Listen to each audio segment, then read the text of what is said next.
سورہ ابراہیم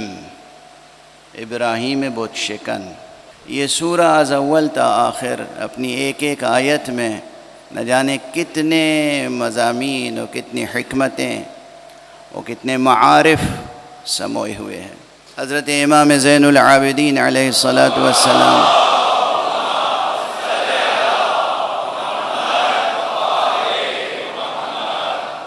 کا یہ ارشاد گرامی کل کی مجلس میں بھی میں نے یاد دلایا تھا، اور اس سے پہلے بھی اکثر یاد دہانی کرتا رہا ہوں۔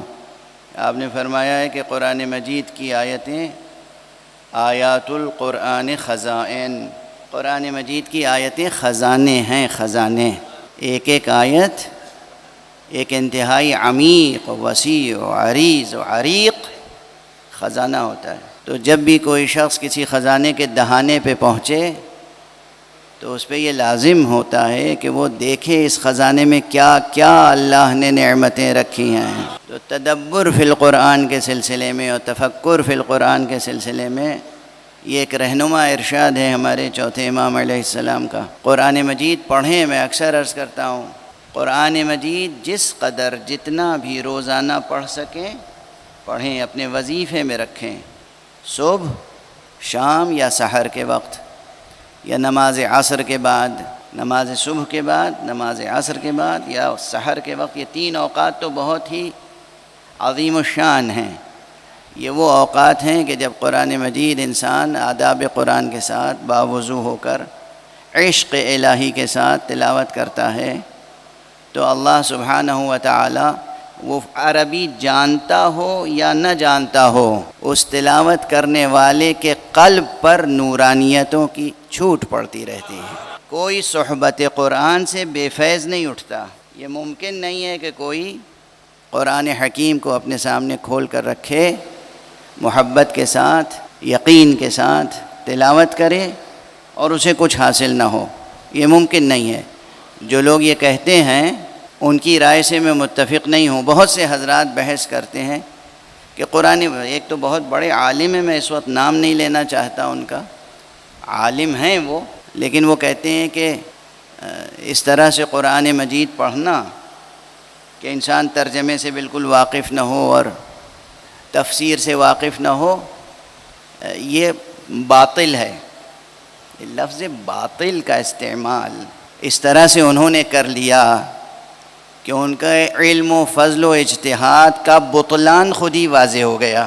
قرآن مجید پڑھیں، لیکن ہاں اگر اللہ توفیق دے، اور یہ توفیق پیدا کیجئے، یہ توفیق حاصل کیجئے، اس توفیق کو حاصل کرنے کے لیے دعا کیجئے کہ ترجمہ بھی پڑھنے کا موقع ملے، تفسیر بھی پڑھنے کا موقع ملے، تاویل تک پہنچنے کا موقع ملے، تعبیر حاصل کرنے کا موقع ملے، عبرت حاصل کرنے کا موقع ملے۔ یہ سب مراتب ہیں۔ قرآن مجید سے عبرت کس طرح حاصل کی جاتی ہے، قرآن مجید سے اعتبار کیسے حاصل کیا جاتا ہے، یہ ایک علیحدہ موضوع ہے مستقل، جس پر کسی صاحب فضل نے ابھی تک مستقل طور پہ قلم نہیں اٹھایا ہے۔ یہ ایک علمی موضوع ہے، قرآنیات میں ایک علمی موضوع ہے کہ کس طریقے سے قرآن مجید سے اعتبار حاصل کیا جاتا ہے۔ اور میں جب اعتبار کا کلمہ استعمال کر رہا ہوں تو اس کی بھی ایک اصطلاحی حیثیت ہے عرفانی ادب میں، عرفانی علوم میں، لیکن آپ سے ذہنی اور عرفانی ایمانی قربت کی بنا پر میں کہتا ہوں کہ آپس میں ایک دوسرے پر اعتبار کرنا، کبھی یہ تجربہ کیا ہے؟ ایک دوست کا کسی دوست پہ اعتبار ہوتا ہے، یہ تجربہ کیا ہے کبھی؟ ہوتا ہے تجربہ، کبھی آپ کا اعتبار قائم ہو جاتا ہے، کبھی آپ کا اعتبار ٹوٹ جاتا ہے۔